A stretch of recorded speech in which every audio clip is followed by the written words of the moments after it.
विद्यार्थी मित्रों जो विडियो झांखो देखातो होय तो सेटिंग में जईने क्वॉलिटी में जईने हायर पिक्चर क्वॉलिटी अथवा 720 पिक्सल पर क्लिक कर नाखवानुं एटले तमारो विडियो एकदम क्लीन देखाशे। विद्यार्थी मित्रों welcome to YouTube channel D solution. आज આપણે જોવાનું છે ધોરણ 8 માં કોમ્પ્યુટરની આઈડિયલ સ્વાધ્યાય પોથીમાં સત્ર 2 નો 8મો પાઠ છે ડિજિટલ વર્લ્ડ। આજે આપણે જોવાનું છે। વિડિયો ગમે તો લાઈક કરજો, શેર કરજો, કોમેન્ટ કરજો। તમારા બીજા મિત્રો હોય તો એને પણ ઝડપથી જરૂર આપણે વિડિયોની લિંક WhatsAppમાં ઝડપથી જરૂર શેર તમે કરી શકો છો। વધારે વિડિયો જોવો તો પ્લેલિસ્ટમાં મૂકેલા છે, તો અહીંયા નોખા નોખા ધોરણના નોખા નોખા વિષયના છે, તો અહીંયાથી પણ તમે જોઈ શકશો।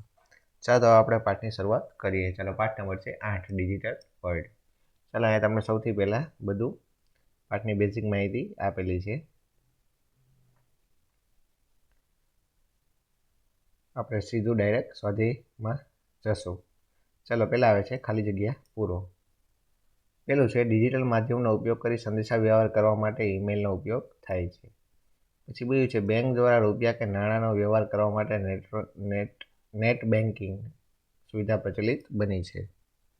પછી ત્રીજું છે ઇન્ટરનેટ દ્વારા બેંકના વ્યવહારોને અમલ કરવાની પ્રક્રિયાને ઓનલાઈન બેન્કિંગ કહે છે।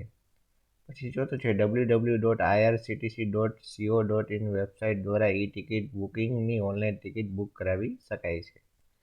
પછી પાંચમું છે ઓનલાઈન વસ્તુઓના ખરીદ વેચાણને ઈ કોમર્સ કહેવામાં આવે છે। પછી છઠ્ઠું છે ઓનલાઈન નાણાંની ચૂકવણીને ઈ પેમેન્ટ પણ કહે છે। પછી સાતમું છે સ્માર્ટફોન ડિવાઇસના સંશોધનથી ડિજિટાઇઝેશનમાં ખૂબ પ્રગતિ થઈ। પછી આગળ આવે છે ખરા કે ખોટા જણાવો। ચાલો પહેલું છે જૂના દસ્તાવેજો કે ફોટોગ્રાફને કાગળના સ્વરૂપમાં સાચવવાને બદલે તે ડિજિટલ સ્વરૂપે વધુ સુરક્ષિત છે, તો જવાબ આવશે સાચું। પછી બીજું છે ડિજિટાઇઝેશન સુવિધા દિવસના કોઈ પણ સમયે મળી શકે છે, તો જવાબ આવશે સાચું। પછી ત્રીજું છે ડિજિટાઇઝેશનનો ઉપયોગ દ્વારા ડિસ્ટન્સ લર્નિંગ દ્વારા શિક્ષણ મળી શકાય, તો જવાબ આવશે સાચું। પછી ચોથું છે ડિસ્ટન્સ લર્નિંગ એટલે શાળાએ નિયમિત જવાનો અને અભ્યાસ કરવાનો, તો જવાબ આવશે ખોટું। પછી પાંચમું છે ગૂગલ મેપ એ ગૂગલ ઇન્કોર્પોરેશનની ઇન્ટરનેટ આધારિત નિઃશુલ્ક સેવા છે, તો જવાબ આવશે સાચું। પછી છઠ્ઠું છે ક્રેડિટ કાર્ડની છેતરપિંડી ગ્રાહકને આર્થિક લાભ આપે છે, તો જવાબ આવશે ખોટું।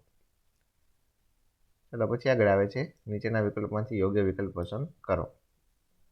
ચાલો એમાં પહેલો વિકલ્પ છે દરેક કાર્ય ઓનલાઈન થતું હોવાથી શેમાં ઘટાડો થાય છે, તો જવાબ આવશે એ માનવીય સંપર્કનો। પછી બીજું છે દરેક વસ્તુ ડિજિટલ થવાથી માનવીને કઈ જ્ઞાનેન્દ્રિયમાં ઘટાડો થાય છે, તો જવાબ આવશે એ યાદશક્તિમાં। પછી ત્રીજું છે કર્મચારીઓ ઘરે રહીને ઓનલાઈન નોકરી કરી શકે છે, જેને શું કહેવાય છે, તો જવાબ આવશે એ WFH એટલે કે વર્ક ફ્રોમ હોમ।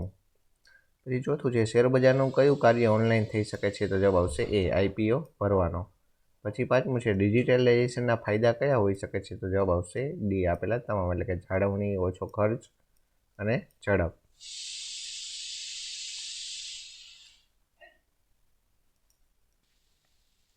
ચાલો તો અહીંયા તમારો પાઠ થાય છે પૂરો।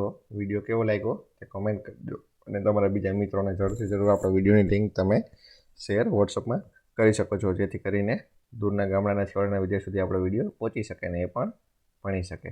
ચાલો તો વળી પાછા મળશું નવા વિડીયોમાં। ત્યાં સુધી જોતા રહો આપણી ચેનલ ડી સોલ્યુશન।